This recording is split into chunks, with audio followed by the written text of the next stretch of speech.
Réaliser présence en ça. Kota na bozindo yo oyoza. Kopata pata likolo likolo. Réalise la présence de Dieu. Père! Que le ciel s'ouvre maintenant. Zambe na bomo. Zambe na nguya. Ezali esika oyo. Oyaka kokuta bisote Jésus. Eza esika oyo toyaka kokuta yo. Père, tellement na nguya ya bonzambe na yo. Ba ange na yo ba camper tout autour na biso. Ike sheke pekai kabara ba koria. Na kuwa ici. Bokonzi nyonso ya molili. Moto na nguya ya bonzambe na yo. Epela l'espace oyo. Ika sheke bika bababara bakoria. Nzambe na bomoi. Nazo détruire. Misala nyonso ya satana. We salema ki. Te pebongisi ko salema. Au nom de Jésus. Le ressuscité de mort. Yon shabara baché. Na telle émission Jésus. Na telle émission mon Dieu. Na telle émission papa. Sois contrôle. Sois contrôle. Sois contrôle, Jésus. Sois contrôle, mon Dieu. Nakati communication niyo sur ténèbres. Libanda nakati au nom de. Na frappé d'aveuglement. Misu niyo sur monguna. Na frappé de surdité. Mato niyo sur monguna. Bayoka tie ba mona tie. Trouble confusion na ka ténèbres, Jésus. Sois contrôle en tout et pour tout. Nous croire. Que béni de Dieu zali ambassade na yo. Ba kimia ile pa ina yo Seigneur mon Dieu. Ba sima makali sosote. Ba landa makali sosote. Sécuriser libota na yo Jésus Christ mon Dieu mon roi. Ikebere shonda baba baba. Ikebere she makila na yo nzambe na bomo. Ekene ko moni sama na ba miroir nyonso. O basuluka image ya église. To image ya libota do de sika oyo. Au nom de trouble confusion. Nakat na ba laboratoire. Nakat na ba radar. Trouble confusion. Yon shabarabashi. Ikeke sheke bikabara bakoria. Ronto koboro boshe. Ruka babarabashi. Ika babarabashi. En espérant zoye belle bisoli lobanza. Nous sommes très concentrés. Tous les gens qui sont liloba. Azwa possession pe contrôle na kati l'église na ye. Zambo asa liloba. Azwa contrôle na kati l'église na ye. Lilobande est contrôlé. Lilobande est konza. Yon shokoboro bouché.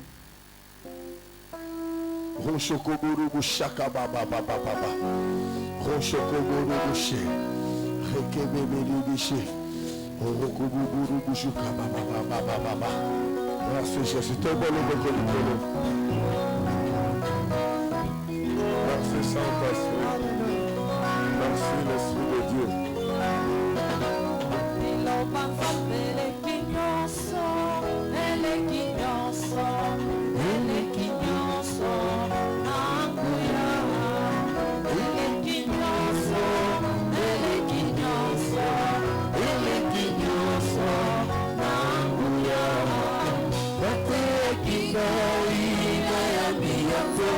evandi kati nanga. Alleluia, bateyaki ngai na yambi yango, evandi kati nanga. Alleluia.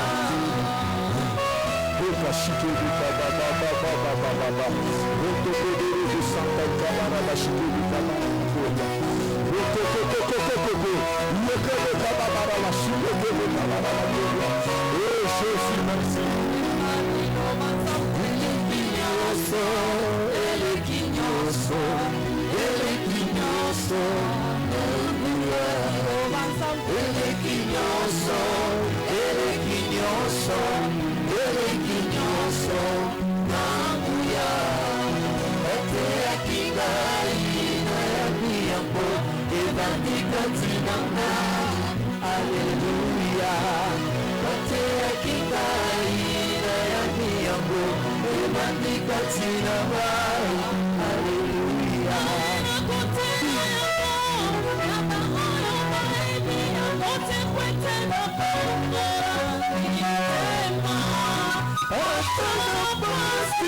Atana esende ayati mama sena atana zangi nyoso oyo ya motuya lilo bana zambe nenzela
baba baba la pona liloba yebisa nzambe liloba ezwa contrôle na église ezwa contrôle na bomoi na yo liloba etambwisa église liloba edélivre église liloba econtrôle église topesa liloba place tobondeli alleluya nzambe ezwa place yo oza liloba zwa place même na mitema libota na yo zwa place même na makanisi ya libota na yo oh Jésus recheke bébé uyokoborobo santa baba zwa place mon Dieu zwa place le tout puissant zwa place tendre Père ikashikebe kabara bakoria rotokoborobo she rekekekeke nazopeso contrôle nazopeso contrôle l'église na Jésus nazopeso contrôle l'église na yo mon Dieu nazopeso contrôle l'église na yo papa nazopeso contrôle l'église na yo nzambe na banzan nazopeso contrôle l'église na yo nzambe na nguya nyonso nazopeso contrôle l'église na yo lika na basanto nazopeso contrôle l'église na yo. Merci Seigneur. Mouvement nyonso ya miso mouvement nyonso ya matoi mouvement nyonso ya misapi ya makolona ya maboko makanisi nyonso komata na motema ezalaka mpona gloire na yo ezalaka mpona gloire na yo oyo kozala contre volonté na Seigneur sans charge na yango zwa contrôle en tout et pour tout mpona gloire na yo na kombo na Yesu Masiya wazali kolobikisi na biso nde na bomoko tobondeli mpe tolobi 3 fois amen amen amen amen tobeteli nzambe wana maboko ya bien nalobi maboko ya bien nalobi ka maboko ya maboko te me maboko ya bien nani mokonzi Oui, to vande na se tikete nzambe ya béni de Dieu. Nzambe ya kufaki akotaki na se na mabele pe asekwaki na 3e jour apambola yo na pokwa lelo. To pesa nimbote gauche droite. Ngape na pesu yo mbote na kombo na Yesu. Boye malamu liboso na présence ensemble. La Bible déclare, c'est lui qui s'approche de Dieu, croit que Dieu existe.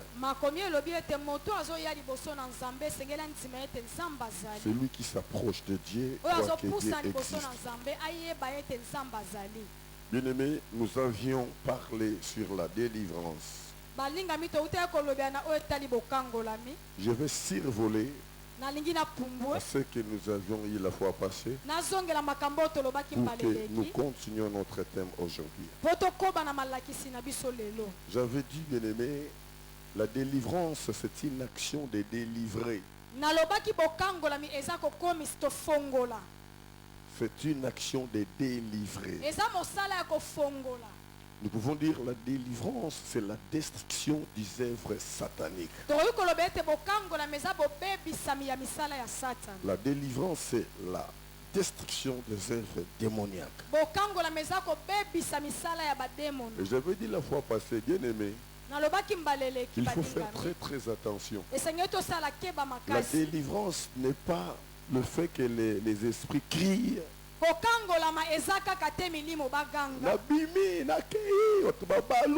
Tout ça, c'est là le symbolisme qu'il y a la délivrance. Le diable est très risé. Le diable est très risé. Le témoignage, c'est vraiment un témoignage vivant. Dans l'église Moko, na Kouti, Bazos est dans la délivrance. Et j'ai été surpris, il y a comme plus de 50 personnes par côté qui retraite. Ce qu'on va les en délivrance. Alors, équipe en délivrance, et qui n'a qu'à la permanence. Parce que côté retraite, on va prendre des libanda, parce que côté, c'est comme Moko. Qui gagne du côté à côté. Moto, espère na beme, kanda. Et si là, les rakuna, mususu kota. Et si quand na vanda qui na poli, na bi Seigneur, sunga libota na yo. Po na batu nyonso baleka ki wana. Vraiment que Dieu me pardonne. Attends mon kota soit qui délivrance. Et j'ai compris que les gens de l'église est belé. Diable a vendu. Puis à ce soit contrôle dans ma cambonion sur Salema. Bien aimé, dans une chance, il y a quelqu'un qui a fermé ses mains dans ma bouche et motute. Dans une chance, il y a quelqu'un même pas ne codé. Mais dans une chance, il y a quelqu'un qui a fermé ses mains dans ma bouche ensemble. L'Éternel m'a gardé pendant 6 mois. Je ne sortais pas. Ma sortie était que pour prendre bain, pour se soulager, et c'est tout. Pendant 6 mois. Comme c'était dans un camp militaire, rien qu'ici au camp STP, je ne sortais même pas à l'extérieur du camp. Et pendant ces 6 mois, c'est là que l'Éternel m'a formé. C'est là que l'Éternel m'a enseigné. Raison pour laquelle j'ai commencé l'église proprement dite en 2006. Mais j'ai écrit le livre sur la prière en 2003. Pour dire qu'avant que je commence l'église, l'Éternel m'a vraiment formé. Il y a quelque chose que l'Éternel m'avait parlé. On peut t'amener quelqu'un qui a fait la crise, qui a perdu la connaissance. Avec la puissance que j'ai mise en toi, je veux faire, rien que par ta prière, ngana kosala musala kaka kolandisa malobo oyo koloba pour que la personne se retrouve. po moto wana azonga na mayele ne ya bomoto. J'espère que bomona rango awa ndenge bayaka na bato bapike ba crise bato na bambango awa. Mais il y a quelque chose. L'Éternel m'avait dit. Eza ne loko moko nzamba Il yebisanga. faut vérifier Esengeli olandelaka. si la personne m'a réussi dans sa vie comme son Seigneur est. Soki moto o bayeli yo ayambanga lokola nkolo pe mobiki. Si pas, Soki la ayambanga te. délivrance Bokangola mi ne va oyazwi. pas tarder. Ekowumela te. Et la vie de la personne, Bomo ya moto. après quelques temps, Sima ya mikolo ya ekozala basanza. mabe makasi koleka.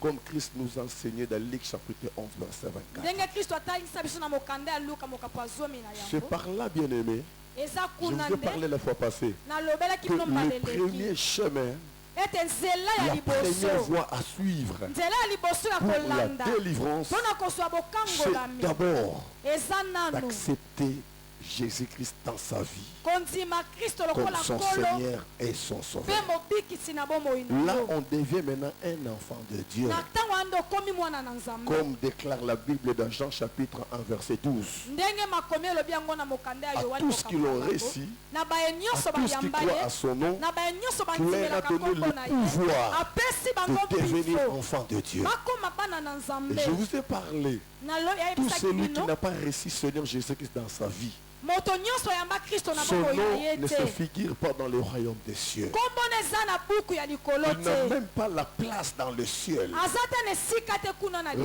likolo. pour laquelle Jésus-Christ avait parlé à Nicodème. tatisa nini yesu kristo ayebisaki Dans Jean nikodeme chapitre 3 verset 3, c'est na mokanda ya yohane mokapo ya misato talatala si un misato homme n'est né de nouveau, ne peut voir le royaume des cieux. alobi soki moto abotami mbotama ya sika te akoki komona bokonzi ya Ne likolo te t'étonne pas que je te dise qu'il faut que vous naissiez de nouveau. kokamwa te ndenge na biso te esengeli obotama Quand mbotama ya on sika parle, quand on utilise le verbe falloir, ntango bazoloba esengeli na yo c'est un verbe qui indique un commandement. ezotalisa mobeko to Pour mitindo dire que c'est un devoir. mpona koloba eza nzela oyo Et esengeli na yo un devoir, oleka c'est une obligation. eza eloko esengeli na yo kaka osala Nous devons passer par cette voie. esengeli na biso toleka na nzela Accepter wana Jésus-Christ dans notre vie ya kondima yesu kristo comme na notre bomoi na Seigneur biso et notre Sauveur. lokola nkolo mpe mobikisi C'est na la biso première voie pour trouver la délivrance. eza nzela ya liboso ezokotisa biso na bokangolami.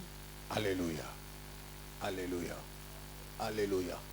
La première voie, il faut d'abord accepter Jésus-Christ dans sa vie nzela ya liboso ezali kondima comme nkolo son yesu Seigneur et kristo son Sauveur. lokola nkolo Pour mpe qu'on mobikisi devienne na un yo enfant de Dieu. oyo okoma mwana na nzambe. J'espère que dans la kisaki bino ke tobota makabana nzambe te. Tobota makabana Satan. Bibi eloko lekela nga tango tanga na Jean 3:16 ozomona ni Bible ezoloba. Tant que Dieu a aimé le monde, wana nzambe alingaki qu'il a mokili donné mingi son fils unique, apesaki mwana ne ya afin likinda que na quiconque ntina croit ete en lui, moto nyonso akondimela mwana na ye quiconque croit en lui. moto nyonso akondimela Donc ye pour dire qu'il y aura ceux qui ne vont pas croire en lui. mpona koloba eza na mosusu bakoboya na Là, il n'est pas bakokondimela pour ye eux. wana aza mpo na bango Je ne te sais pas si je me fais comprendre. nayebi te soki naza Aye komisosolisa. na mokili pona ba oyo bakondimela ye. Est-ce que quelqu'un me comprend? moto moko asosola nga Aye na mokili pona ba oyo bakondimela ye. Pour dire que ça na ba oyo bakondimela ye te. Baza bana ya satana. Bakozala jamais na liste ya balo nzambe azo préparé na lola. Que quelqu'un me comprend? moto moko asosola nga Alléluia, église. Lelo bozomona ba antéchrist. Baza coexister. Lelo bozomona ba doctrine ebele o ba yebi nzambe te. Ba doctrine ebele o ba yebi Yesu te, o bazo ndima même Yesu te. Ba doctrine musu bazo finga même Yesu aza moyibi, aza tout ça, vous comprenez? Bombolandaka makambo wana. Ce sont des gens o baza na ba quiconque wana te Bible lobeli. Baza en dehors ya ba quiconque. Alléluia. Alléluia. Donc ceux qui déjà ont mis Jésus-Christ comme Seigneur et Sauveur, bien aimé, on a déjà sauvé.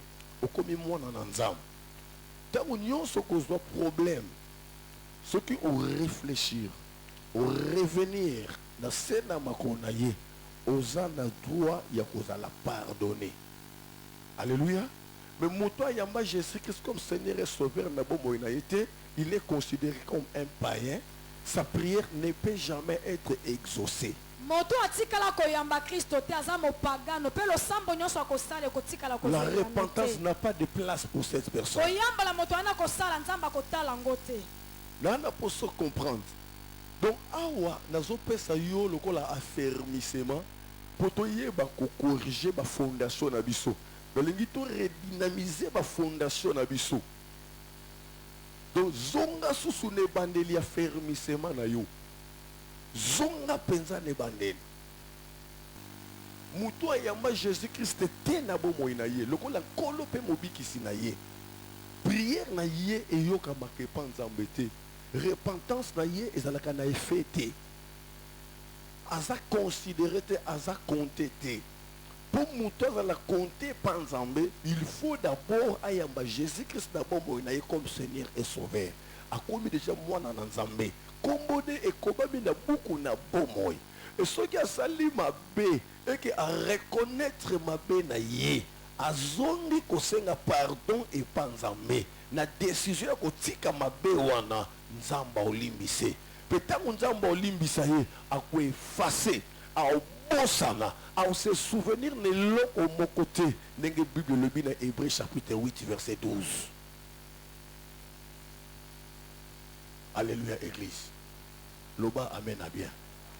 C'est ça l'avantage. Yangonde mbano. La Bible est dans Apocalypse chapitre 12. Tozana mokande moni seli mokapo zomi na mibale. Amen église. Vous y êtes? Bozui yango. Apocalypse chapitre 7 verset 12. Tozana mokande moni seli mokapo sambotata la zomi na mibale.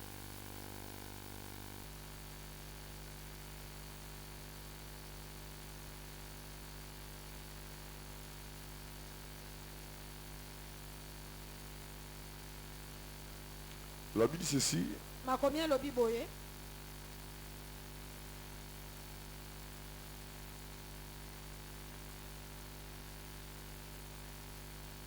Verset 11. Ils l'ont vaincu à cause du sang de l'agneau. À cause de la parole de leur témoignage. Quel témoignage? Quel témoignage? C'est cette déclaration d'acceptation. C'est ça le témoignage. Et le sang qui était versé, bien-aimé, a le pouvoir à celui qui a reçu Jésus-Christ dans sa vie. C'est celui qui a reçu la vie. Est-ce que tout le monde doit comprendre? Tu dois confesser dans ta bouche. Tu dois confesser dans ta bouche. Tu dois confesser dans ta bouche. Comme déclare dans Romains chapitre 10 verset 9. La Bible dit, si tu confesses de ta bouche, Seigneur Jésus, et si tu crois dans ton cœur que Dieu l'a ressuscité des morts, tu seras sauvé. Tu seras sauvé. C'est la première délivrance. C'est la première délivrance. Mais cette délivrance, bien aimé, nous est donnée rien que par rapport à notre esprit. C'est l'esprit qui change instantanément. C'est l'esprit qui devient l'esprit de Dieu. On devient l'enfant de Dieu. C'est un pouvoir qui nous a été donné. Et cela est gratuitement. Et se fait automatiquement. Rien qu'en confessant de sa bouche.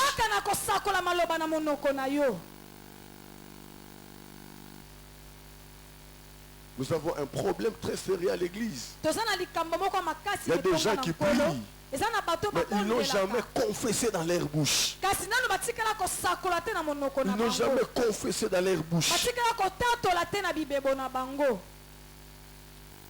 Le voilà lobby. Le monde que j'ai une sœur Moko. Le voilà yébé qui est un pasteur. Ayeko Karenga. Pour me dire que, ah, pasteur, les qui n'ont pas eu de koufa. leki na yo mona mukie bolega kufi oh non ka malaria. Mais malaria wana c'est comme si amona ki mutu akanga bina sobo moko boye azoka sous koloba te. La confession a une force. La confession a une force. La confession a une force. Ce que tu ne vois pas clair dans ta vie, il faut le confesser. Il faut le confesser. Yango bozomo na diable alongolaka conscience ya mutu pour muta lobate o ezo meme na liwa to o ezo condamner vie na ye ebele bakufi ndenge wana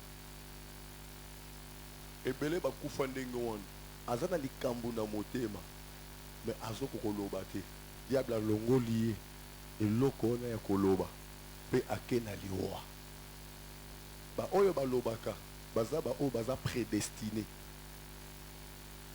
ba o baza prédestiné. Alléluia. Alléluia. Alléluia. Alléluia. Alléluia. Yakomona ka diable soki alingi azwa mutu eloko liboso alingaka alongole na contact na mosali oyo ayebi ke mosali wana akoki koempêcher na délivrance. Diable azalaka ndenge wana akoluka peut-être ayinisa yo liboso ya mosali na ye liboso ya mosali na nzambe to akoluka astia ekati na yo makabu moko boye elongolo na bomoko na mosali na nzambe po ye abwaka piège na ye po ye abwaka piège na ye. Et puis nayebisaka bino clairement ke bato nyonso bakufa avant kokoma na 80 ans d'âge ebele ezalaka volonté nzambe te po nzambe na calcul na ye asala bato bazangi makasi nde bakufa na 80 ans oyo baza makasi bakoma ti na 120 ans d'âge mais lelo bajeune bazokufa mingi ezalaka par rapport ya misala oyo diable asalaka po bazanga kokonfese. Bien-aimé, ngai naza sentinelle. La terre a bino vérité, rien que la vérité. Naïm Sarabino naza esclave ya nzambe. Pour dire que naza musali na yo. Soko koti na kati na ba principe. Ya nzambe na kati na église a béni de Dieu. Et c'est difficile pour diable à joyau. C'est vraiment difficile. Na peu ça ba conseil. Ce qui est belli, même ce qui est en hôpital, benga, même na musika, baloba. Pourquoi? Tu perds moi dans mon église na biso. Apika que crise. Ba bengi nga tango sa comme en hôpital. Mais nzamba ebisi ngai. Ce qui ba benga ki avant. Et l'église a dengue msusu. Pour tout bazo qui est un hôpital, on qui entouré déjà dans l'esprit. Or que les docteurs rebellés va collaborer dans le monde à Molili.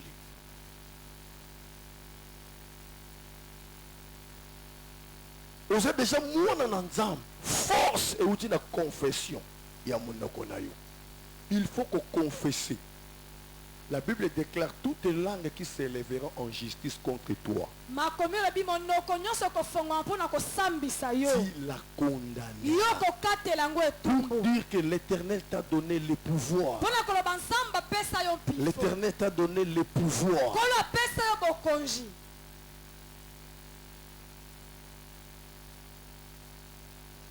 Pour mon qui n'engue to perda qui mon anabiso Chico Pouloulou. Maman na yalobi nanga dernier jour to kutani na moi je sentais en moi parce que maman pe badala na ba sensibilité nzamba tsakata bango maman ne ayebi singa je sentais qu'il avait un problème en lui Maman alobi na nzala koyoka ondira aza na likambo moko. Mpe na tuni ye question. Yebisanga soki oza na problème. Abaki naza na problème te. C'est les jours akende kokufa.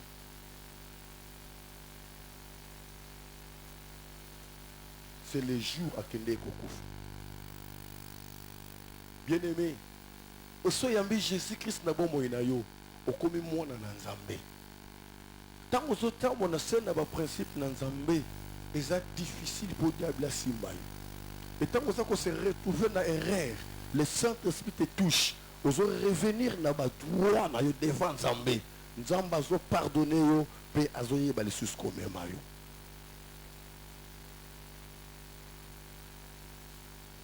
Alléluia. Loba amen à bien. Loba amen anguya. La kosenga de kodjino laza na makasi dimanche aya ko témoigner makambo ekomeli. Frère Nabiso Gino là. Lobi ni teki anniversaire na ye. Et lobi ni alingaka tika biso. Heureusement qu'il était prudent. Abenga na 1h du matin. Azawa. Abi bien na 1h du matin. Abi papa nazo sentir bien t'es dans un problème. Tant qu'à lobi ndenge wana na yo kinzamba touchenga. Na kandisi pe liwa ya mwana nanga kendaka boya benga ta loba te na yebate kabela na biseka pesa nga adresse ndako na yo et na 1h nakomaki et effectivement abandaki déjà à côté de la carte de menace de mort. Je crois dans 5 dimanche il y a beaucoup à expliquer à moi. On ne joue pas avec Dieu. Tu as reçu Jésus-Christ dans ta vie comme Seigneur et Sauveur. Il est entré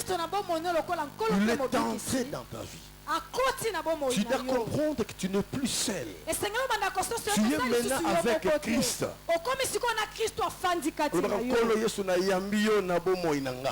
Pour dire que à Koti Katino.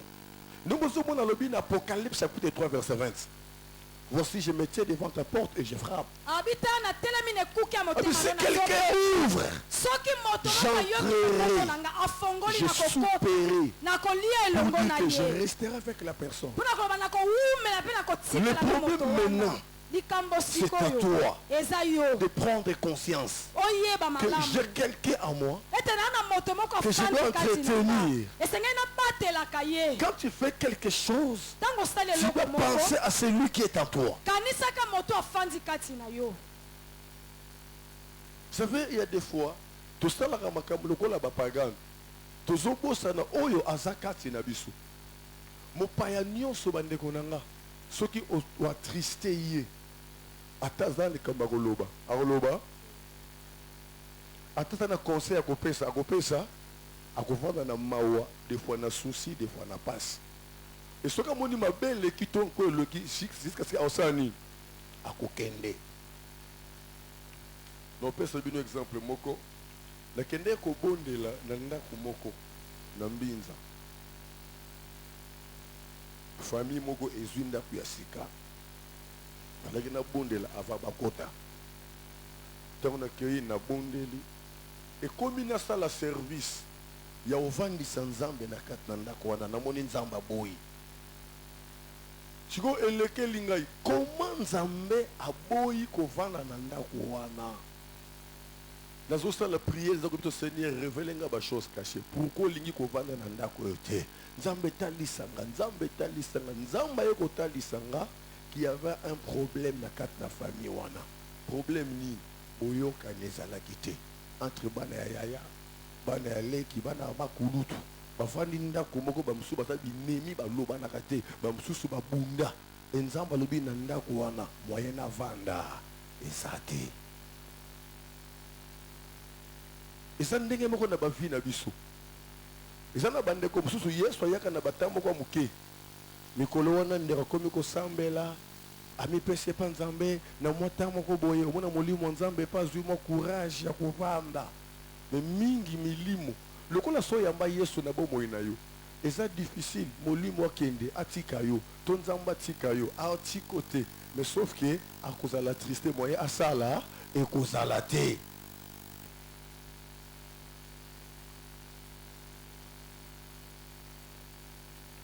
tosala makambo ebele sans tenir compte ya moto toyamba tozobosana ke toyamba ye na bomoi na biso aza na bomoi na biso aya lokola molimo alobi je ne vous laisserai pas des orphelins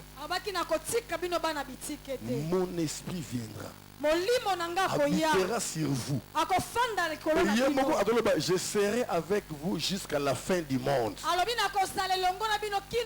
Il était revenu par esprit. C'est le Saint-Esprit qui est en nous. Yoka eloko apôtre Paul azoloba na 1 Corinthiens chapitre 6 verset 19. Ne savez-vous pas que vous n'appartenez pas à vous-même? Votre corps est le temple du Saint-Esprit. 1 Corinthiens 6, 19.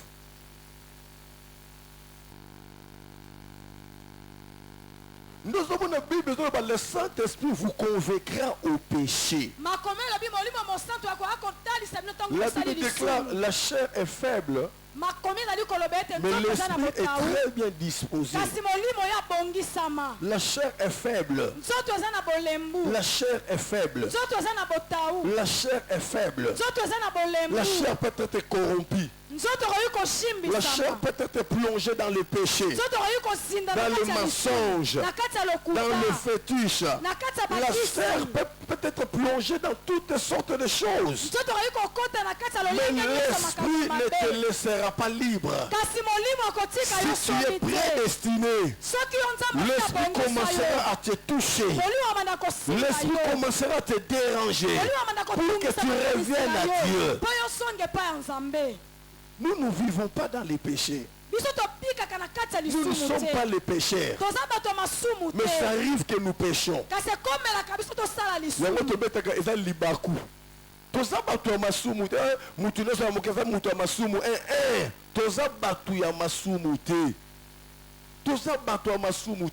Mais il arrive à tout ça la masumu pour la nine pour toi dans nzoto ya masumu. Mais mon limo zakati na biso alingaka te to umela na masumu.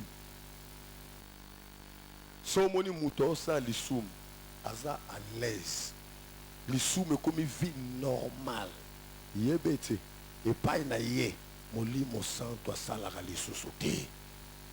C'est un danger permanent. Nous sommes au limo santo osala kati na ye akwiko mema na faiblesse. Akokuya na lisumu, akokuya na danger. Mais si mana kokuya, on sentit que mon limo komi ko déranger. A komi mal à l'aise. À cause de la journée mo bimbaza na kimiate. À cause de acte mo ko posaki. Et cause na kimia wana jusqu'à ce que Saint-Esprit ko toucher pour amener na kati na repentance. Azong c'est na sena makolo nanza. C'est les œuvres du Saint-Esprit. Et c'est mon Saint-Esprit a aussi la kati na yo. Et c'est mon Saint-Esprit a aussi la kati na yo. Azong sont toujours dans nzela. Pose la kana sena contrôle dans nzambe na yo. Et c'est mon Saint-Esprit zo lingate. O umela kati na masumu yebete. Ezana makamine nzamba bongisi po na yo. Azo batele po okoma nesika wana. Po osimba makambo wana. Mais mutoza toujours plongé kati na péché. C'est que nzambe satiki ye à venir na ye. Ezana maboko ya Satan akokende musika te. Akokende musika te. Il y a des gens qui ont beaucoup finga lelo. Il y a des gens qui ont beaucoup tonga lelo. Ah, ya saliboye. Azamuta masumu. Peut-être ça va faiblesse mais le simbaye. Mais conseil ça ils en akimiate. Saint-Esprit a dérangé. Allah la kapongi tena butu. À cause de makambo zo sala. Mugolo nzamba non. Atungi singa mingitika na zoyer. Tango ko zoyer. Na minute mukie histoire vie na ye changer. Bino bokarmo na yep na muto aboye. D'ailleurs sala ki boye. Tia bande ko sala yango. Abande ko sala ngo na conscience pureté. Avec na pasika ta motema na ye parce que Saint-Esprit na ko déranger ye. Atala ki consaka za mona na nzambe et sa dignité a sala yango. Et ça cause le ko moko songolo mais ya zolinga te.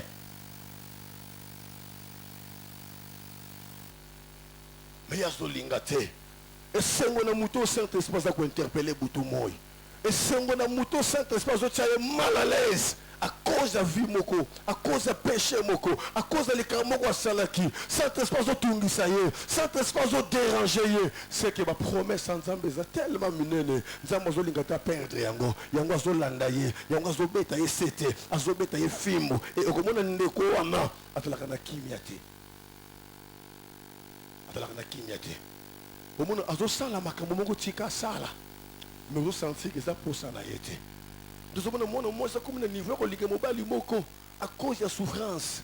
Ce qui n'a ligue mobile yote na kosuka wapi na kozombo kolia wapi. Mais on sent que tia zo ligue mobile wana. Mais quand na yé a lingite mais c'est comme ici na katina zo lingate mais libande zo bende mazoboya. La résistance du Saint-Esprit. Bien-aimé, crois en Dieu. La délivrance, ce n'est pas que les esprits crient. C'est d'abord la confession de ta foi. La confession de ta foi. C'est ça la vraie délivrance, bien-aimé. C'est ça la vraie délivrance.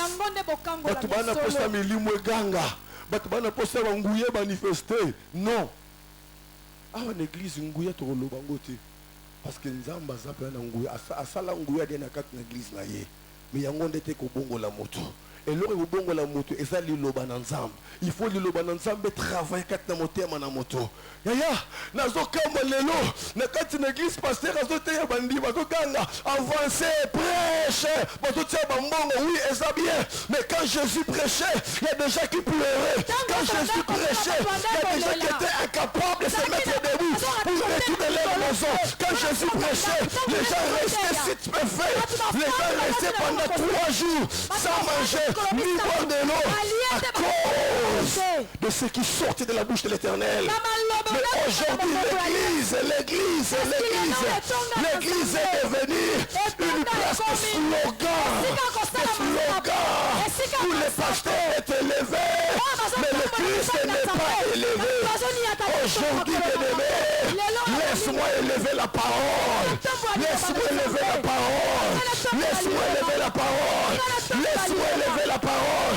Laisse-moi élever la parole. C'est la parole qui délivre. C'est la parole qui guérit. C'est la parole qui transforme. C'est la parole qui change. Recevez cette grâce. Recevez cette grâce. Recevez cette grâce. Recevez cette grâce.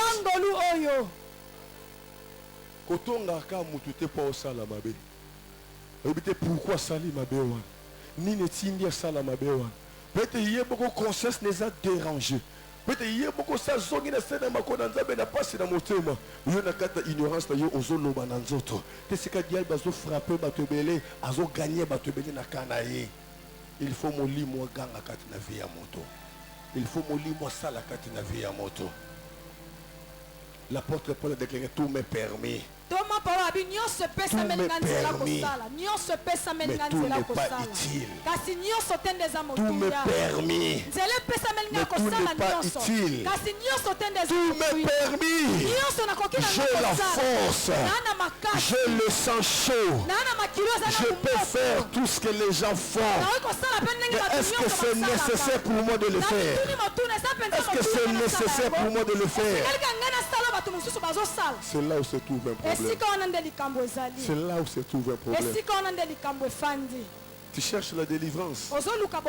Cherche la conversion de ton âme. Valorise Christ en toi.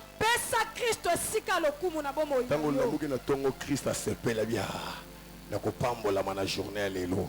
Na méditation, na adoration, na louange, na amour, na humilité, na patience, na bonté, na ko se retrouver. Na ko se retrouver. C'est ça la délivrance.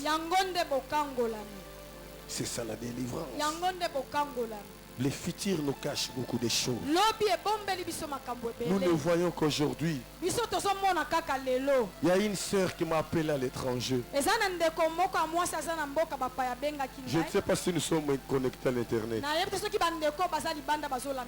Qu'elle me pardonne si elle est aussi connectée. Son mari voulait faire un voyage ici. Et la sœur nous a appelés. ndeko mwasi abengaki Quand je biso priais pour elle, ntango nabondeli mpo na ye l'Éternel m'avait dit nkolo alobi na que ngai l'ennemi est très rusé. ete monguna aza Il a mayele tout mabe préparé. makasi asi alengeli Après le nyonso voyage de son mari, nsima ya mobembo quand il mobali sera de nakosala retour, ntango mobali nakozonga tout kuna sera gâché. nyonso ekobeba Tout sera gâché. makambo nyonso Mais ekobeba comme présentement, kasi lokola lelo alléluia, quand j'ai donné le message, ntango nalobelaki makambo nzambe tout ayebisinga marchait très bien. makambo nyonso Il n'y avait bandotambola pas yango un malamu problème. likambo moko te C'était ezalaki difficile pour que la sœur considère le message. ezalaki mpasi mpo azwa na motuya malobo ngai nalobelaki ye Elle évoluait très bien avec son mari. aza malamu elongo na mobali Son na mari a ye fait son voyage. mobali ne epasali mobembo ya ye Elle awa communiquait très bien avec son mari. azosola mpe mikolo nyonso Mais malamu na quand son mari mobali était na ye retourné kasi en ntango Europe, mobali na ye azongi kuna na poto tout marchait très bien. ntango azongi makambo Mais mpe rien ezotambolaka qu'après malamu une petite chose, nsima kaka mwa eloko moko ya tout a moke été changé. makambo nyonso yaki Et la kobongwana sœur s'est souvenue du message. ndeko ya sikoyo kokanisa makambo nayebisaki Elle ye m'a appelé abengi ngai pour me dire mpo na koloba que na ce ngai que tu m'avais parlé, makambo oyo oyebisaki nga c'est comme si ça commence à se réaliser. eza lokola nakomi omona yango tosalema C'est la même chose, mon frère, ma soeur. eza ndenge moko Ce ndeko que je te mobali, ndeko parle mwasi. aujourd'hui, malobo nazolobela c'est yo Dieu qui te lelo parle. eza nzambe nde moto Pourquoi tu azolobela yo continues toujours à te livrer dans la boisson, mpo na nini ozotikala kaka na bombo ya komela dans masanga l'impudicité, na kati ya ekobo dans le querelle, na kati ya koswana dans les disputes? na kati ya kowelana Pourquoi? mpo na nini Pourquoi tu endurcis ton cœur? mpo nini Tu ozokomisa es motema un na enfant de libanga Dieu. oza mwana na Tu dois nzambe honorer le Christ que tu as accepté dans ta vie. esengeli omemya kristo oyo nzima na bomoi na Tu dois yo comprendre qu'il est là. soso ete afandi na Qu'il est là, kati qu'il est là, afandi toi, na qu'il est kati là. na yo afandi kuna Tout ce que tu es en train de faire, makambo nyonso ozosala réalise que tu es l'enfant de Dieu. yebaka ete yo Il y a ozali mwana na l'Esprit de Dieu en nzambe toi. eza na molimo Il y na a nzambe l'Esprit de ofandi Dieu kati en na toi. yo molimo na nzambe aza kati Ne na laisse yo pas que cet esprit soit attristé. kotika te molimo wana yoka Un mawa jour, ça te coûtera très cher. mokolo moko ekoyindela yo Un jour, ça te coûtera très mokolo cher. moko ekobebela yo Pense à cet esprit. kanisaka molimo afandi Pense kati à na yo cet esprit. kanisaka molimo aza kati Pense na à yo cet esprit. kanisaka molimo Pense à mosantu cet esprit. kanisaka molimo mosantu Alléluia. Alléluia. Alléluia. Alléluia. La première voie à suivre, nzela ya liboso ya kolanda c'est accepter Jésus-Christ dans sa vie eza koyamba yesu kristo na comme bomoi Seigneur na et yo Sauveur. lokola nkolo mpe mobikisi La deuxième voie, bien-aimé, nzela ya mibale c'est la balingami conversion. eza kobongola motema C'est la conversion. kobongola C'est motema la vraie voie de la délivrance. yango nde mpenza nzela ya solo C'est ezopesa la moto vraie voie de la bokangola délivrance. eza nzela ya solo C'est la ezokolisa biso na conversion. kokangolami kobongola C'est la motema conversion. kobongola motema Bien-aimé, il y a une balingami différence eza na entre bokeseni la moko repentance et la conversion. kati na koyambola na kobongola Là où il n'y a motema pas la conversion, esika kobongola la motema eza te délivrance ne peut pas habiter. bokangolami mpe ekofanda te Non, ekofanda te Non. ata la moke te délivrance va quitter. bokangolami La okewumela délivrance va te quitter. bokangolami La ekokende délivrance se repose. bokangolami Là où il y efandaka a mpe la epemaka conversion. esika kobongola motema ezali Mettez-moi les tableaux ici rapidement. bokotisela nga tablo na kati awa Je vais vous montrer quelque chose. nakotalisa bino eloko moko Nous voyons beaucoup des églises, bien-aimés. tozomona bitonga Ce n'est ebele pas toutes les églises. eza baetonga nyonso Ce n'est te pas dans toutes les églises eza na kati ya etonga nyonso que Dieu te réside. nde nzambe afandi Non, te non, te non, te non. te C'est regrettable. eza pasi C'est lelo regrettable. eza mpenza pasi On sous-entend que notre pays, bien sûr, c'est un pays laïque. tozokanisa ete mboka tosali mboka ya bamisioni Un pays laïque. mboka ya bamisioni Un pays qui a plusieurs doctrines. oyo bamakambo eza ndenge na ndenge ya kosala na makambo ya Mais nzambe la chrétienté prend une grande partie. kasi bokristo ali kozwa esika ya monene La chrétienté prend un grand pourcentage. bokristo ali kozwa pourcentage ya likolo Alléluia. Alléluia, Église. Alléluia, Église. Si réellement Christ était élevé dans toutes les églises, soki ya solo kristo azalaki ya kotombwama na bitonga si nyonso réellement Christ était élevé dans toutes les églises, soki ya solo kristo atombwamaki na bitonga aujourd'hui nyonso notre pays ne pouvait pas être comme il est. lelo mboka mosuku oyo kozala na olengo ezaleli te Non, te non, te non, te non. te Il y a beaucoup d'appelés. babengaka bakangami baza ebele peu de lits. baponami baza Peu de moke lits. baponami Peu baza de moke lits. baponami baza moke. Jésus-Christ, il était venu pour prêcher la parole. Yesu Kristo ayaki mpona koteya liloba Pour prêcher la parole. mpona koteya Lui liloba qui était la parole. ye oyo ye moko Lui azalaki qui était liloba Dieu. ye oyo moko azalaki Mais il nzambe n'était pas aimé de tout le monde. kasi bato nyonso te nde balingaka Il ye n'était pas aimé de tout le monde. alingamaka na bato nyonso te. Où sont les crêts? C'est G. Basomba crétant baoluka crété. Crézalaka toujours une église. Amen église. Amen église. La deuxième voie de la délivrance, nzela ya mibale ya bokangola c'est la conversion. eza kobongola C'est la motema conversion. eza kobongola motema Là où il n'y a pas la conversion, esika kobongola la motema eza te délivrance ne peut jamais résister. bokangola koki kowumela La te délivrance ne peut jamais résister. bokangola kowumela Vous te. savez, à l'église, il n'y a que la repentance. oyebi na etonga bato bayambolaka Mais il kaka n'y a pas la conversion. kasi babongolaka mitema La, te. la repentance koyambola nous donne le pouvoir epesi biso de bokonzi s'approcher devant Dieu ya kopusa na liboso pour na dire Seigneur nzambe pardon. mpona koloba nkolo limbisa Seigneur, ngai pardon. nkolo limbisa Seigneur pardon. nkolo Mais cela limbisa n'efface pas les péchés. kasi ezolongola lisumu Cela obisalaki te n'écarte pas, bien-aimé, la conséquence. yango te nde kosala ete etumbu Cela n'écarte pas la conséquence. ekolongola etumbu ya lisumu te. Si quelqu'un me comprend, moto moko ososolanga je voulais dire ceci.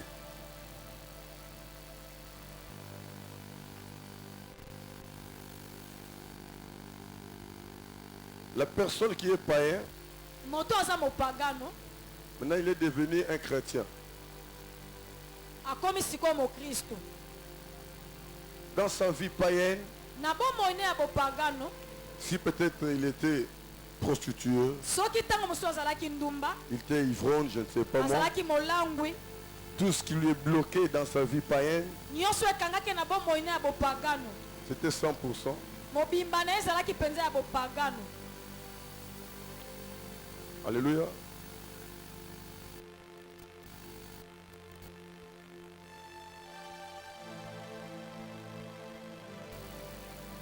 Ici, c'est 100%. awa mobimba ya mutu Ici, c'est 0%. na ngambo mosusu ya bakristo aza na eloko moko te ya Ici, c'est bokristo 60%. akiti sikoyo na Ici, 60%. c'est 30%. na ngambo ya bokristo akomi na Ici, c'est 30%. 20%.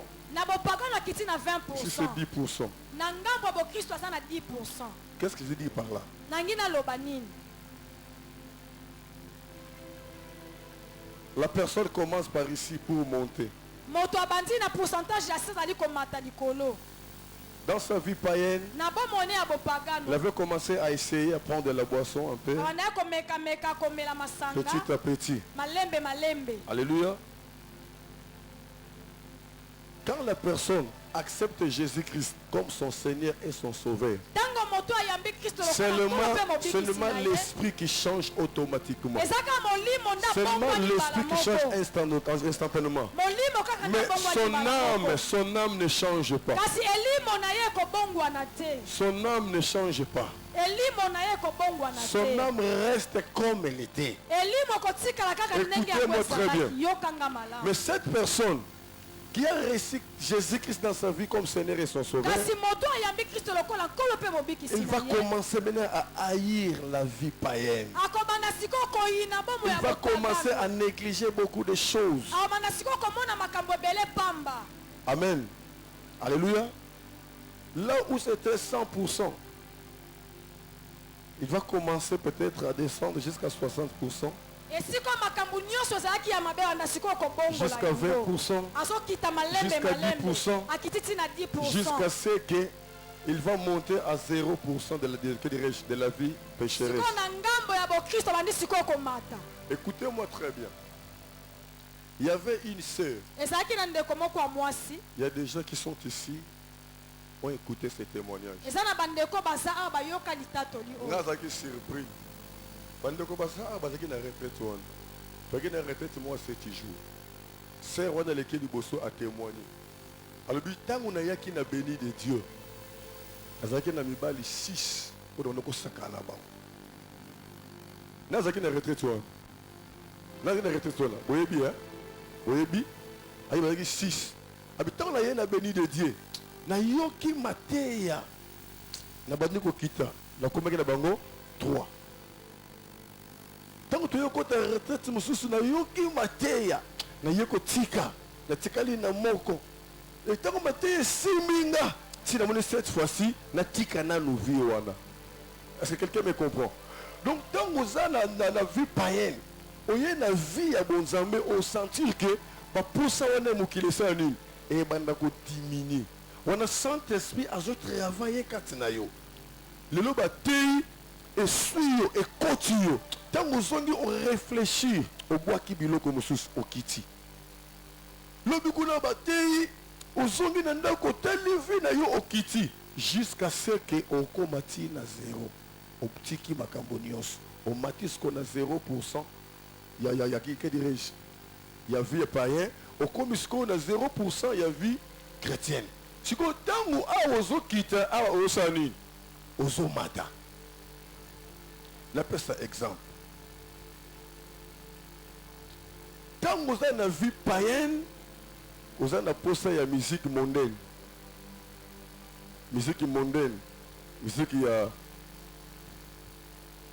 oh yo yo biwa tikana tombo de lobanzambe na église otala ngozi na bakomana tango dans la vie païenne album nyonso yango kele bimi il faut luko somba yango mais tango yambi Jésus Christ na bomo na yo okomo luka sikoyo obanda ko somba album ya mama Micheline Chabani siko osa ndenge nini oza na radio na yo ba radio ngela ka susu te hein. Wande ba radio autoté avec évangélisation. Aux ana radio na yo radio cassette. Il y a deux poches à cassette.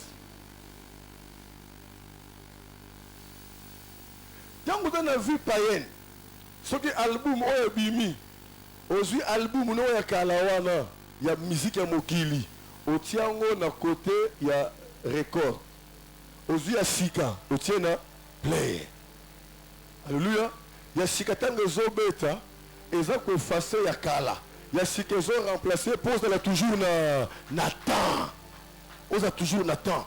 Mais tant qu'on côté siko na kati na bonzambe, oyambi Jésus comme Seigneur et Sauveur. Kaka bandi wana, ya musique ya mokili, oboka ngo wapi na record. Aujourd'hui siko ya Micheline Chabani otango na play. Tant que siko ya fini ya Chabane Senine et bandi kokota tango ezokota et bandi ko effacer ya mokili jusqu'à ce que la mokili ko sa nini et limwe ya nzambe sa nini et koti pour dire que muto ya mi Jésus Christ na bomo na ye et sengeli akoma camarade liloba na nzambe pour liloba na nzambe ndeko bongola ye yango église ya makasi baye bango na kilte ya dimanche te église ya makasi baye bango na kilte ya semaine. Pour la quitte semaine, on sous-entend que Batobaye pour liloba. Un vrai chrétien, c'est dans les cultes de semaine. Pour quitte dimanche, on sous-entend que Moussa les a été. Moi, que Moussa les a été. Vous ne pouvez pas faire un peu de temps, ça ne veut pas faire nini. Aïe, ne ko sambela. Akoya ne peu retard, aïe ne ko nimba na ko nimba. Mais moutezo ne quitte semaine. Yaya.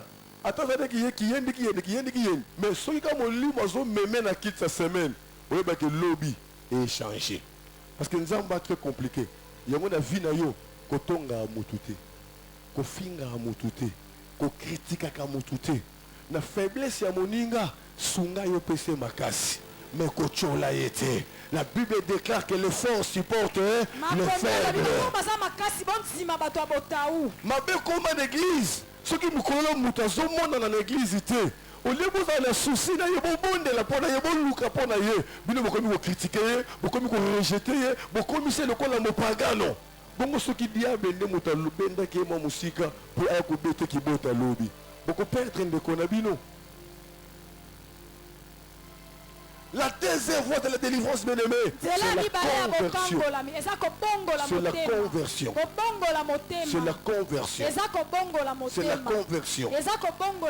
La repentance, bien aimé, nous donne 3 facteurs koyambola ememaka biloko misato. Premier facteur, j'ai toujours enseigné ici. Ya liboso ndenge nalakisaka C'est kota la nyonso. reconnaissance. Eza kondima mabe On ne osali. peut pas demander pardon si on ne reconnaît pas sa vie du péché. sa Okoki faute. kosenga bolimi soki oyebi te Avant tosali de mabe. demander pardon, Yambo songa il faut bolimi. reconnaître sa faute. Esenga ondima ete nasali mabe. tozosenga bato baleka liboso oyo amoni ke alinga renouveler alliance apesa vini pa nzambe omona ndeko lobi alekaki lobi kuna aleki chaque jour aleki bato mosusu bazokritike non non non non non non non non c'est possible aleka chaque jour elingi oloba ke eloko azosala azolinga yango te mais azokwea yango kaka mais chaque jour azoya kaka epa nzambe jusqu'à ce qu'il y a un jour oyo nzambe akoloba non cette fois-ci natelemi na kati ya likambo na ye.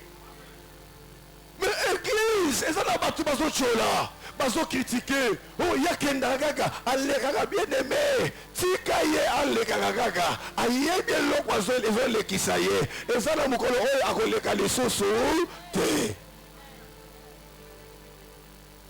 yoka nti baoyo baleka nde basalaka masumu ali oyo batika nde bango nde basantre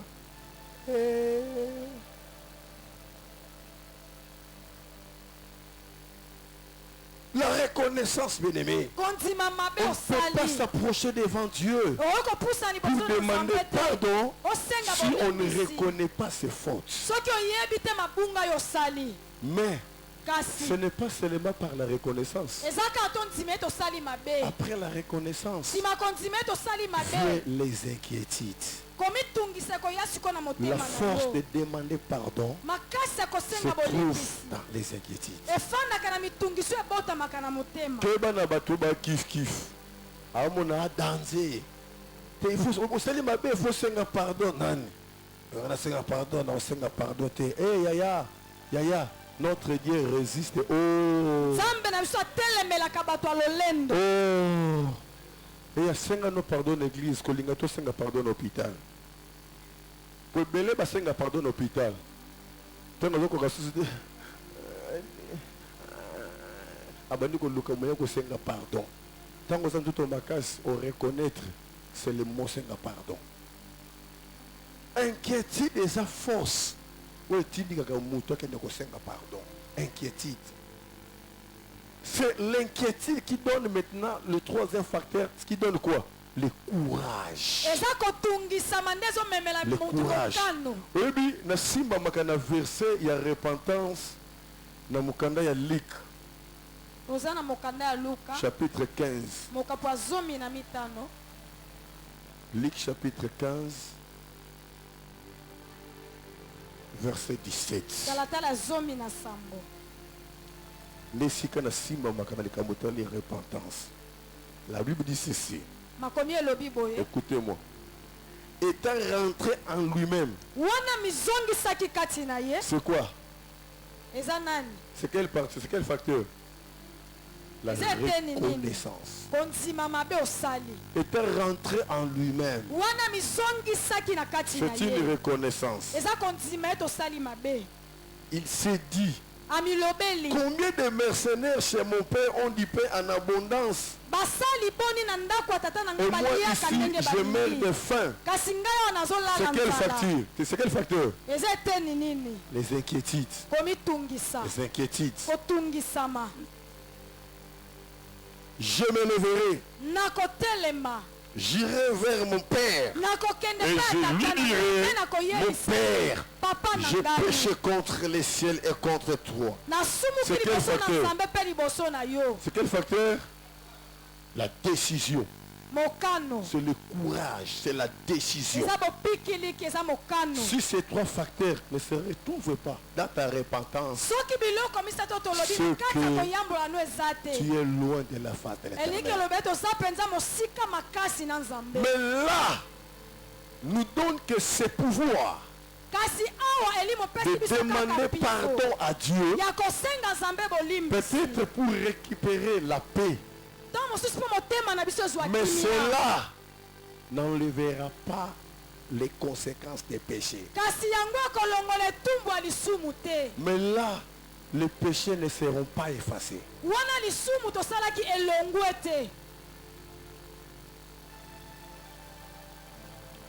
Écoutez-moi très bien, Église. Yokanga malamu etonga. Le diable nous cache la vérité. Monguna azobombela biso Il nous bosolo. laisse dans les tourments. Atiki kaka totu po Il baluka nous laisse baluka. dans l'ignorance. Azotika biso na kati ya kozanga boyebi. Du fait de demander pardon à Dieu n'enlève pas les péchés. Kosenga nzambe bolimbisa ezolongola lisumu te. N'enlève pas les conséquences du péché. Elongoli etumbu ya lisumu te. Raison pour laquelle les gens prient. Tata nini bato Mais bazobondela. les choses ne changent pas. Kasi makambo Il ezobongwana pouvait te. dire que mais qu'est-ce que je fais? Akoki koloba nasali nini ya mabe. Qu'est-ce que je fais? Likambo nini ya mabe nga nasali. Là, bien aimé, Awa. la conversion n'a pas de la place. Kobongwana esalami La te. conversion n'a pas de la place. Kobongola motema eza na Parce que la esika deuxième te. voie de la délivrance, Po nzela ya mibale ya c'est la bokangola. conversion. Eza kobongola C'est la motema. conversion. Eza kobongola motema. La repentance, bien aimé, Koyambola t'a donné le balikami. moyen Epesi yo de se makoki. présenter devant Dieu Ya yo kopusa na liboso pour na dire Nzambe. pardon. Mpona kosenga Pour ye dire bolimbisi. pardon. Mpona koloba Tu peux te limbisa. retrouver de la paix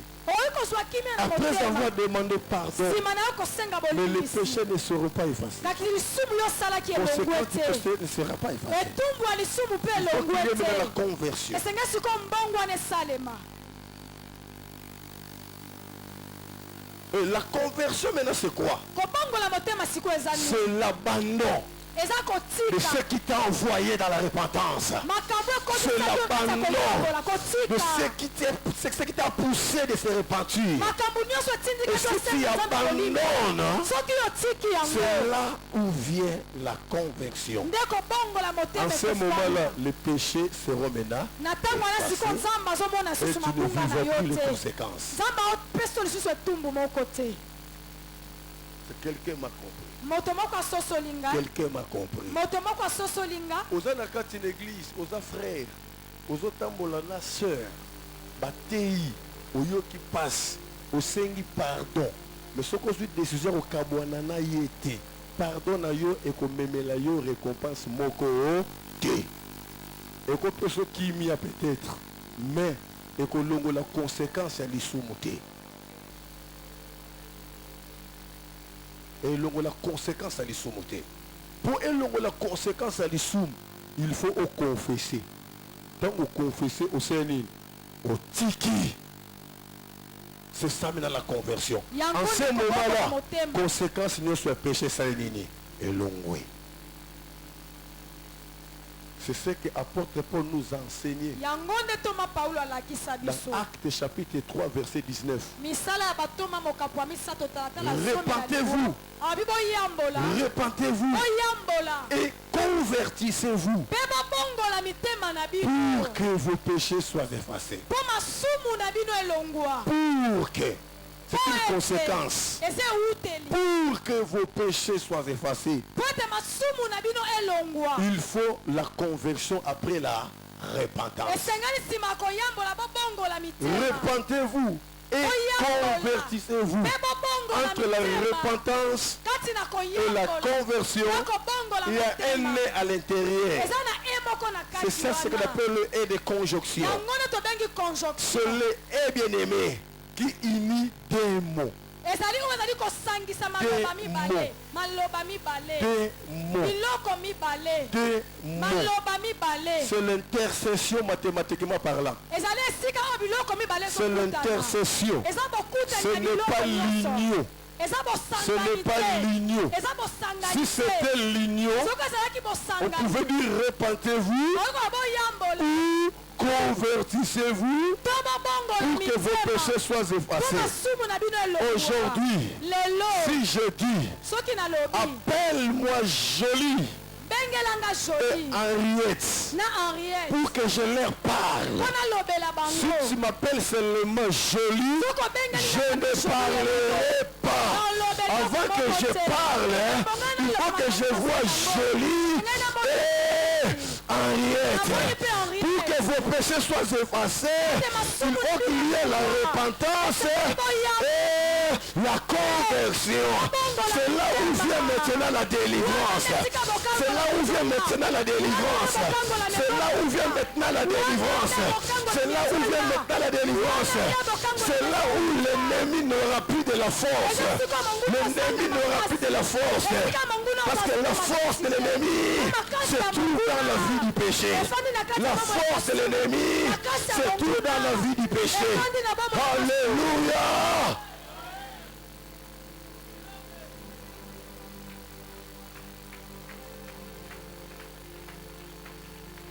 Yakomoni diable azotindi kosala masumu nanko. Okani kosala masumu te. Oya, yoka makamu Yesu azoloba. Esengo na mutu oyo akovanda esika ya bacholi te.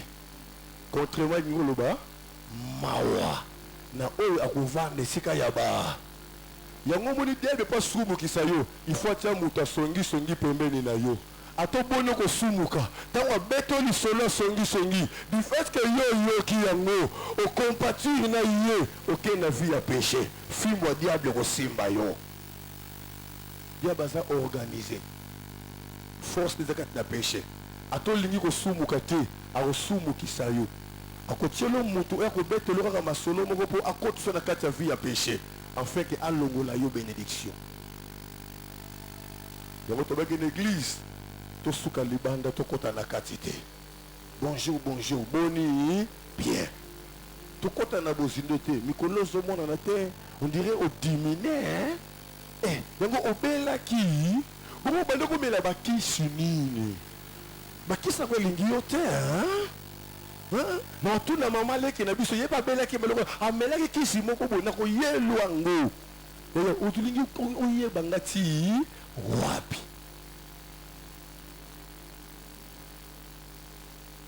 Mikolo de somono ozo takate. Siko yo lingina sala ni. Siki mukwa na zone zuluka otonga. Na takati otongi. Me olingi ni. Mokile tanga mandengo wana. Mutazwaka ba kritika ye. Mutazwaka te ba kritika ye. Mokile tanga mandengo wana. Vina yo yeba ke bako critiquer yo kaka bako tonga yo kaka bako lobelo kaka il faut voyer bako affronter ba dimension nyonso wana.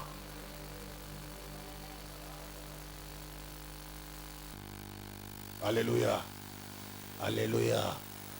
La vie chrétienne est difficile. Bon moya bo Christ eza pasi yango moni nzamba pesa kinga de ekedre signification ya banzete mibale nzete mbila na nzete paipai lebike bana banzete wana nzete ya paipai ekolaka noki mais ezalaka makasi te ata mwana mokia kokwesa ngo même na mbeli même na licheti yango ozomona na kokola na ye apesaka pe produit ya malonga te soko boyi kolia paipai olali nzala mais nzete mbila ezokola na pasi azokola bazokata azokola bazokata azokola bazokata mais soka komi na niveau ko pesa fruit moto nyasa ko bénéficier oboyi kolia kotokisa okolia kotumba oboyi kolia kotumba okolia musaka balambi na mbila oboyi kolia musaka ponda mafuta ule zalaka te okolia pondu ya mafuta ya mbila oboyi kolia mbila oboyi kolia musaka oboyi kolia pondu matiti na ye ya okokombolela ndako ata na matanga na bino bakoluka matiti na ye même na bafete na bino bakoluka matiti na ye na mboka na bino bakomela masanga na ye ato yini nzete wana okati ye ata poli na ye une semaine 2 semaines aobimisela posé à compter toujours bénéfice ne ba chrétien zamba zo luka na église ba chrétien bazo tonga bango me bazakaka bazo finga bango me bazakaka bazo chola bango me bazakaka yozo tonga ngana zo kende yozo critique ngana zo mata pesa ngata otala vina yo otala vina nga oko comprendre que ozo sala musala ya yes.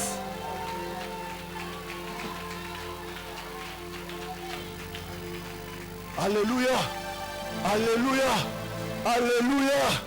Kosala erreur te okende kobundisa aveugle. Babundisa aveugle te yaya. Okotoka pamba yaya. Soko lingo bundisa aveugle kanga munoko la silence. Leka na malembe aotika la wana. Azobeta makofi dans le vide yo sokenda. Mais soko so beta aveugle okotika la wana. Kobeta aveugle te tika aveugle la beta yo dans le vide yo kende na mupanzi kanga munoko na yo kimia leka nzela na yo. Bato ba bundiso baza ba aveugle. Zela batu mususu ki nzema fungule bango misu même kombo no bakotanga ngote. Alléluia. Alléluia. Alléluia. Alléluia. Ozotalanga na musuni ya soko talinga na molimo omodinga oza capable kofuka maponga na leka pembeni na yo. Alléluia. Tika batonga yo baza baveugle bazomona yo bien te, tika ba critiquer, tika ba chola yo continue marche na yo, mais un jour bakosutuka azawa pe azawa ba pe sango et ça koma ku. Alléluia. Alléluia. Alléluia. La conversion, c'est la deuxième voie de la délivrance. Où se trouve l'église de Christ aujourd'hui? L'ennemi bien-aimé nous couvre les yeux, nous laisse dans la repentance, parce qu'il sait que la repentance ne donne rien. C'est la conversion qui donne le bénéfice. C'est la conversion qui donne le bénéfice. Le temps est arrivé, mon frère, ma soeur. 2020, année des vainqueurs. Année des vainqueurs. Est-ce qu'il y a le vainqueur dans l'église bénie de Dieu? Est-ce qu'il y a le vainqueur dans l'église bénie de Dieu? Est-ce qu'il y a le vainqueur dans la télévision bénie de Dieu TV? Acclamons très fort le roi des rois.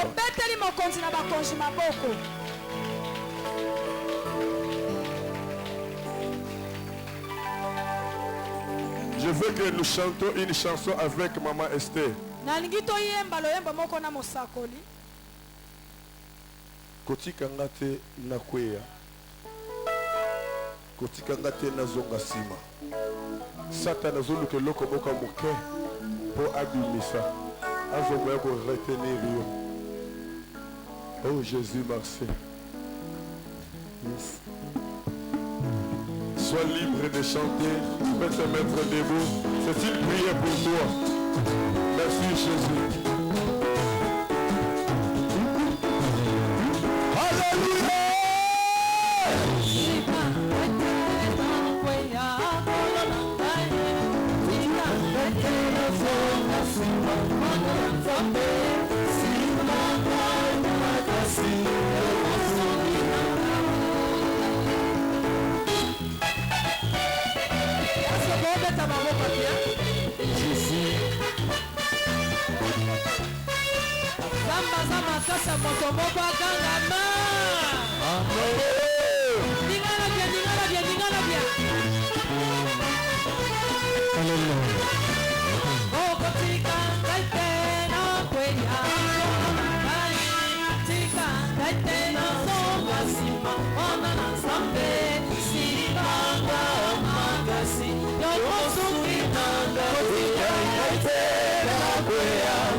kobondela banda kobondela senga makasi senga makasi senga makasi nzamba simba yo nzamba simba yo esiko koya kisenga makasi loba na nzambe na koya susu te nazonga sosima te bondela yaya bondela yaya bondela yaya bondela yaya Elobete sepelaka te nzambe yaya na bayo bazongaka nsima ololeliki ete mpona kopendre seigneur yawe nekozonga kosenga lisola mpe nzambe na yo yesu nazonga nsima te yawe nasuka na nzela te nekosenga lisila mo nzambe na yo olobete baoya yo nzambe olotalisaka bango nzela yesu nalingi otalisaka seigneur nzela olotalisaka nzela nasiki lisika mo nzambe na yo yo oyo opesaka makasi nzambe papa na o balemba seigneur opesanga makasi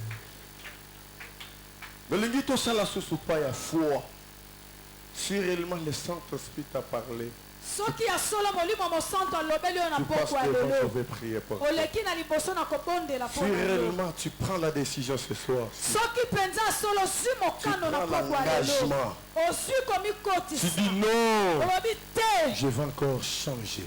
nalingi suna Je vais bongo encore renouveler mon alliance avec Dieu. nalingi nayesa kondima na nga sika na Je vais nzambe encore pratiquer des bonnes œuvres. nalingi lisusu nasala misala ya malamu Je vais encore marcher d'une autre façon. nalingi su natambola lolenge mosusu Passe devant, je vais prier pour toi. leka na liboso na kobondela mpona C'est yo très important. eza motuya makasi Peut-être olembaki na mwa likambo moko oyo esalemaki oyo oyokaki et comprendre que c'est vrai.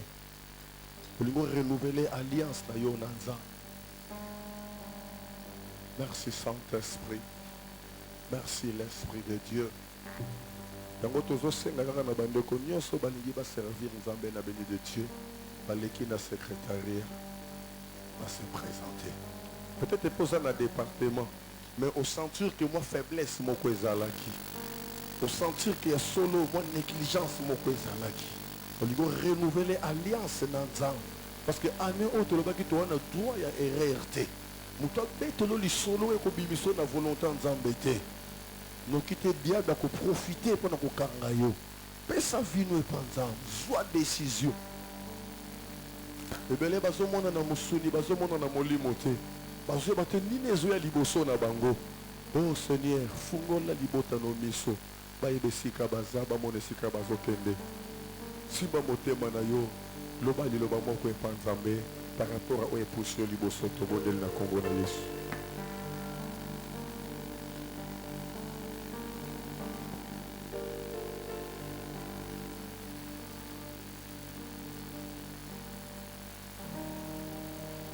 Ondela. Ondela.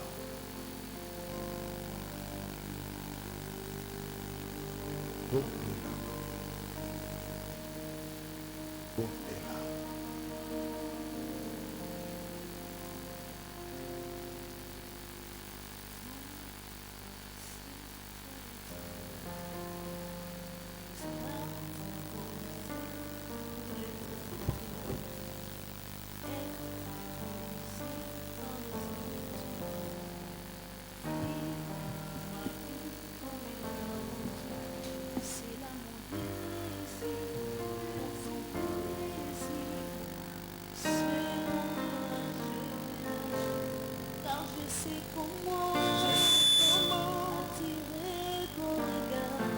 Ondela.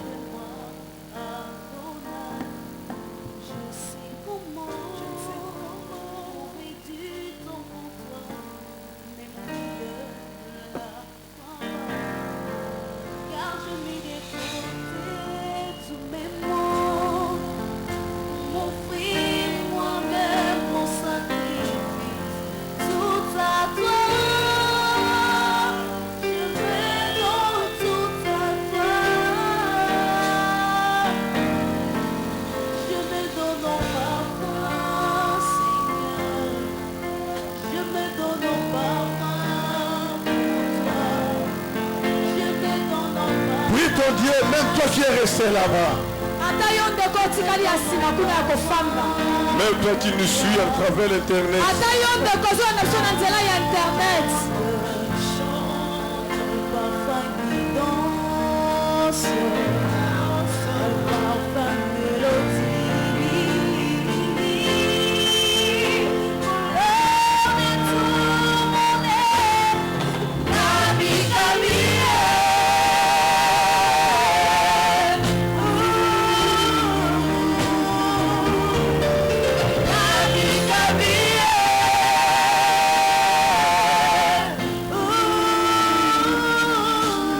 commencer.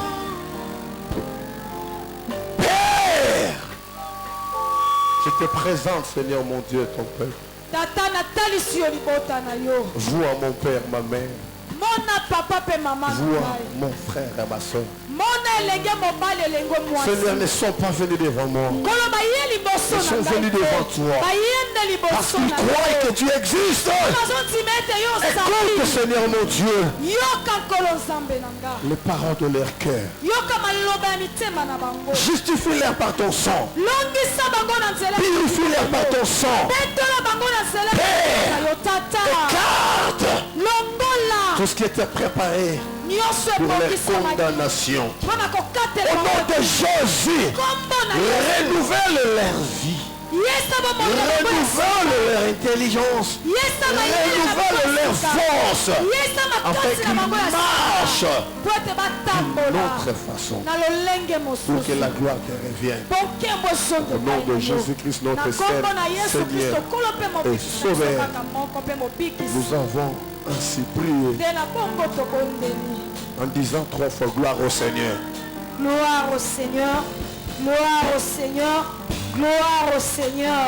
Autrefois le roi des rois. Beteli mokonzi na bakonzi na bongo makasi nde tofandi. Acclamons contre fort. Betela nzambe maboko makasi. Saluez-vous les uns les autres Topesani mpe mbote bamoko mpe en bamosusu. disant un petit mot. Loba mwa liloba. Dis je t'aime Yebisa ndeko ne tolingi pour ye. l'amour de Christ. Nalingi yo na bolingo ya Kristo. Dis une nouvelle vie commence pour moi aujourd'hui. Yebisa bombo ya sika ebandi mpo na ngai Dis je lelo. t'aime, je t'aime, je Yebisa t'aime. nalingi yo na bolingo Je ya t'aime. Kristo. Dis j'ai changé, j'ai changé. Nabongwani na si na Dis bongwani j'ai na changé, ngai. j'ai changé. Yebisa na si na bongwani Dis je motema. commence une nouvelle vie aujourd'hui. Abandi bombo ya sika na poko Au nom lelo. de Na kombo na Yesu. Yaya bimi s'offrande no ya bien. To bonzelanza.